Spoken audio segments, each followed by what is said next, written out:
Today we're going to talk about which teams in college football maybe aren't as good as their ranking appears or as that undefeated record leads them to believe. Who are the paper tigers? Who are the potential frauds in college football?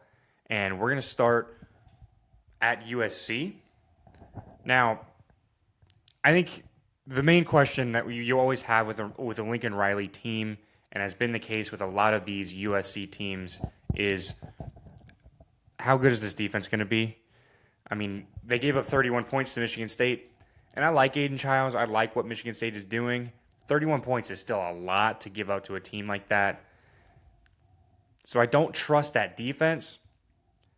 But what they didn't have last year was a good offense to complement a crappy defense that they had last year, too. And this team, they've got that. Jaden Mayava has this offense clicking. That offense just rolls. They're running the ball a lot better behind Wayman Jordan. Makai Lemon is a dude out there out wide. I really like what this offense is going to do. So I think, is this a playoff? Is this a championship contender? No, not with a defense with as many questions as they have right now. But I do think this is a team that'll be a solid top 25 team continually throughout this season. They're a dark horse playoff contender if that offense just clicks in the right moments. But that defense is not good enough for this team to be anything more than that. So that's how I feel about USC. Vanderbilt, I think it remains to be seen. The thing that I am impressed by this season, I think we expected to see what we were seeing out of Diego Pavia in this offense. What I'm most impressed by with this team is their defense. They've shut down all of their teams on their schedule, including South Carolina. I think that was a really big win for them, a win that really showed what this team could be capable of. Now, I mean, they're gonna play a lot of good teams in the SEC. How many teams can they truly compete like that against? And how does the depth of that conference impact this team? If as they get beat up and week by week have to continue to put up performances like they've put up against South Carolina, are they going to be able to do that continually throughout the year? I think that's the biggest question for Vanderbilt, because I think this team, when they're on their best, is a pretty solid team, and we'll see if they can put that up week by week by week. If they can stack weeks like that, then I think this is a team that could do some damage. But big question mark on the depth of this team for me right now. Now let's go to the other kind of fun nerd school in the top 25 that's got an undefeated record right now, and that's Georgia Tech. And I kind of view Georgia Tech and Vanderbilt on similar terms. The difference for Georgia Tech is they play in the ACC, and they're not really. I think they're going to be favored in all of their conference games going forth. The big problem for them is they run so much of their offense through Haynes King, and eventually I feel like that's going to bite them. I think they're going to lose a game that they shouldn't lose at some point throughout this season. I'm looking at that Duke game here in a few weeks as a potential target.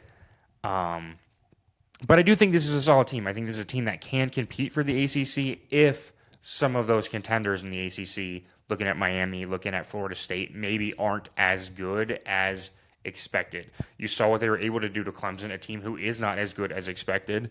So we'll see.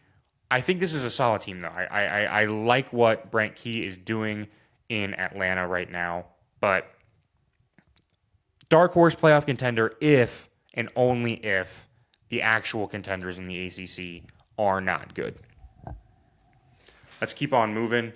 Let's look at Ole Miss, a team in the SEC that has played a couple of SEC games already, but against not exactly the best teams in the SEC. Looking at Kentucky, Arkansas, games they won by one possession. You'd like to see a little more from them, particularly on their defense, particularly in the run defense. That's going to get, I don't want to say tested against LSU, because LSU has not run the football. And so I think if you walk into that game against LSU and you are able to stop the run. I think that's a good sign because you stopped the run, but how much of that is going to be LSU? So if LSU is able to run all over them, that's a real problem for this Ole Miss team. That'll be a sign that this Ole Miss team is not for real. I do really like what they've done with Trinidad Chambliss. I think if he remains the quarterback throughout this season, this will be a good offense. But I think we're going to see that later on with teams that have these really elite offenses. But if you don't have a defense to match, then you're just not going to compete at the top levels. And I think that could be a problem here for Ole Miss. It remains to be seen exactly how bad this defense is. We're going to find out, I think, a lot this weekend against LSU, a team that I am not super high on. We'll get to that a little bit later here. But if this Ole Miss team has a bad defensive showing against LSU, then I am totally out on Ole Miss this season. Let's talk about Indiana, a team from the Big Ten. We saw last week what they did to Illinois. I mean, they just absolutely demolished them, 63-10. I think that offense is getting a lot of love right now with Mendoza, but I want to talk about that defense. That defense is stout. They just shut down Illinois completely. They shut down all of the teams they've played so far completely. And I think the question right now that's being floated about how good Indiana is, well, how good was that Illinois team that they beat? Was it really just like Indiana is so much better than a really good team, or was it just Illinois is completely overrated? And I think it's got to be a bit of both. You see, like I don't think Illinois is as bad as the showing that they put out against Indiana last week, but they are overrated. They were overrated. That was not a top 10 team. That was a borderline top 25 team, a solid team that's going to win 8, 9, maybe 10 games in the Big Ten. But that was not a real playoff championship level contender that we were seeing. I think a lot of people expected them to be able to take leaps with all of their returning production, but that's just sometimes not how it works out, and that's not how it was going to work out for this Illinois team.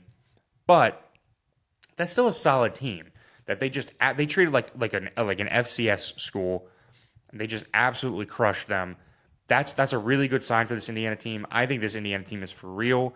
I think this is a real playoff contender. I think this is a team that, if they're hot, can beat anybody in the country. I'm really high on Indiana. This is not a fraud, not a paper tiger. Indiana is for real. I was only going to limit this to undefeated teams, but I do want to talk about Texas briefly. I know they already lost to Ohio State, but it's Texas. They're still a top 10 team. Everybody still loves what Texas can be. I think the main question right now is the quarterback position. How much can they push this offense forward, and can that offense start to shine? Because we know what their defense is. Their defense is really, really good. If they can find some offense, then this is a championship level team. If not, I still think, I mean, you look at what they did last season, you got decent quarterback play at best, and you still compete. You were still there at the end with a tough game against Ohio State at the end of the season. I think that's what this team is right now. But if Arch Manning and this offense can get clicking, then this is a real championship contender. The problem is their schedule is going to be tough. So if they can't figure out their offense, this is a team that could falter. I'm not going to declare them a fraud or a paper tiger quite yet, but if this offense doesn't click, that's where this could lead. Let's stay in the state of Texas, and let's stay in the conference, and let's talk about A&M. This is another one of those teams that has this really flashy offense behind Marcel Reed, and the main question is, what the hell is their defense? I mean, they give up 40 points to Notre Dame. They've given up lots of points so far in all of their games, but this big, flashy, explosive offense, it's not been a problem yet. I don't think that can continue. I just don't trust this offense. They do have, by SEC standards, a pretty light schedule, so maybe they can float by on just offensive firepower alone. I just don't think that's going to be the case. If you watch my previous video, I do think they're going to lose to Auburn this weekend, but we'll see. And that's going to depend on how good Auburn really is. If Auburn's not that good, then maybe they can float by on just offensive firepower alone. But this is a team I don't think they're going to get by on the back of Marcel Reed. I think they're going to have to figure out how to play defense, and you would expect a Mike Elko team to be able to do that, but they haven't shown it. They didn't show it last year. They haven't shown it this year. I don't trust this team. I think this is a major paper tiger alert potential team, but their offense is good enough that I think they'll still be a solid top 25 caliber team throughout the season, even if this isn't the SEC contender that they look like they could be at the moment. Let's talk about Florida State. Castellanos is an absolute dude. Great athlete, able to throw the deep ball, throw the ball downfield. He looks like one of the best quarterbacks in the country right now. The main question I have with Florida State is how good is that defense? Again, I feel like this is a theme for a lot of these teams is how good is this defense really? And, I mean, we saw what they were able to do against Alabama, but I have questions. I just have questions. I think the worst case scenario, top 25 team, contender in the ACC because there aren't a ton of contenders in the ACC. So I think this is a solid team, not a paper tiger. Oklahoma. Big question I have with Oklahoma is what is this team without John Mateer? And that's not just obviously the fact that he is injured and will not be playing for the next few weeks, but also what if he has an off night? Like, I don't trust what this offense can do without that isn't just John Mateer. Same thing with like Georgia Tech and like, oh, Haynes King is my entire offense. I think John Mateer is the entire offense at Oklahoma. And that can spell trouble because one player has one kind of off night and suddenly Oklahoma is in a lot of trouble. I really love this defense, but I mean, you got 10 sacks against Auburn and you were still in a one-score game at the end of the day. So I'm concerned about what Oklahoma can be, and they have a really, really tough schedule. So I am concerned about Oklahoma. Let's continue and talk about Georgia. The main concern I have about Georgia is on the other side of the football. Gunnar Stockton has not pushed the ball downfield. He's the last in Power 4 football with depth of target. That's a real concern. You would expect Zachariah Branch and some of these receivers to be able to get open downfield. So what's the problem? Is their offensive line not great enough at pass blocking that they don't think they'll have time, and so they're going with all of these short routes? Or is Gunnar Stockton just not able to complete the deep ball, and so they're not taking those chances? Or is there some other reason that they haven't done that? So that's a concern I have about this Georgia offense. The other question is they gave up a whole hell of a lot of points to Tennessee. Is that just about how good Tennessee's offense behind Joey Aguilar is, or is there something else going on there? They were able to slow them down in the second half, so I'm not hitting the panic button on this Georgia defense, but that was a concern of mine. I still think playoff team for Georgia. Maybe they're not quite up to their standards, similar to last year, and they won't be able to really compete on that championship level, but I still think playoff team, still really good team, but I am concerned about what they are with Gunnar Stockton at the helm at the moment. And then let's stay in the SEC and talk about LSU. This is the team that I think is the biggest paper tiger of them all. I think the teams that they've played that were supposed to be the big games early in the season with Clemson and Florida have been duds. Clemson sucks. Florida sucks right now. And they haven't been able to run the ball against those teams. You'd look at those games and say, man, their defense was really good, but Florida's offense hasn't been good. Clemson's offense has been hot garbage. And so how much credit can you really give LSU for those defensive performances? I'm not quite sure yet. And they haven't been able to run the football. I'm not a big believer in Garrett Nussmeier. I think he's a little bit overrated. I think people talk about him like he's the best quarterback in college football, and I just don't see it. So I don't trust this team. I'm totally out on this team. I think they're going to lose to Ole Miss this weekend. But I'm out. And I think beating Ole Miss is not necessarily, oh, yes, they're good. They're not going to be that paper tiger. Because I'm not sure exactly what Ole Miss is. I do not trust LSU. I think they're a big fraud. I think we're going to see it at some point this season. I'm out. Then let's talk about Penn State. This is another team I think I would call a fraud, but not in the sense of this is still a good team.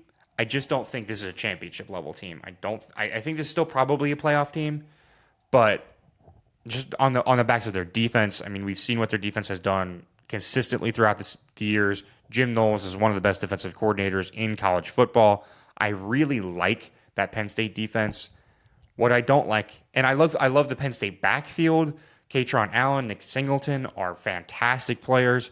What again I don't trust is the downfield passing game. I don't trust Drew Aller. I think he's another guy who at the beginning of the season has been hyped up as one of the best players in college football, one of the best quarterbacks in college football, first round draft pick potential, and I don't see it. I haven't seen it. I've continued to not see it. We've continued to talk about him like he is a savior essentially of Penn State, and he's not delivered. He's continued to not deliver. I believe in Oregon, so if he is able to lead a victory against Oregon, not just like, oh, the defense and the running backs made a push and found a way to beat Oregon somehow, some way. I need to see Drew Aller and this downfield passing attack beat Oregon, beat a big team with their passing attack, with their downfield threats to stamp Penn State as someone who can legitimately compete for a championship. Until I see that, I'm out on them as a championship contender. As a playoff contender, I'm sure they'll be fine. They've got too much talent there to not be a solid team, but I'm out on them as a championship contender. Last one I want to talk about here is Miami. And this is a team that, Notre Dame, one of their big wins, hasn't looked as good.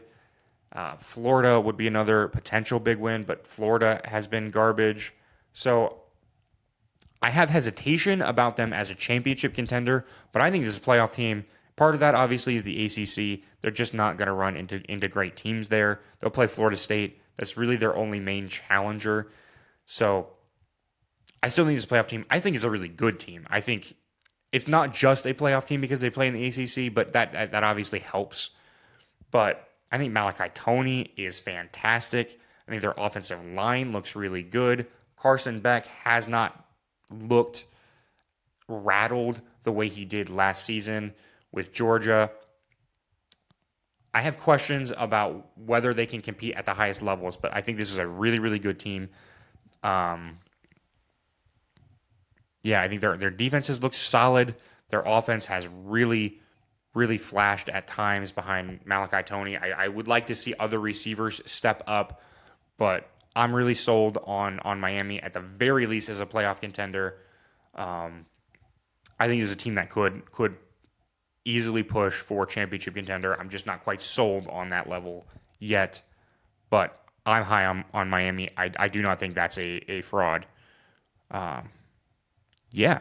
So that's all I have today. Let me know who in college football do you think is a fraud? As always, thanks for watching, and I'll see you next time.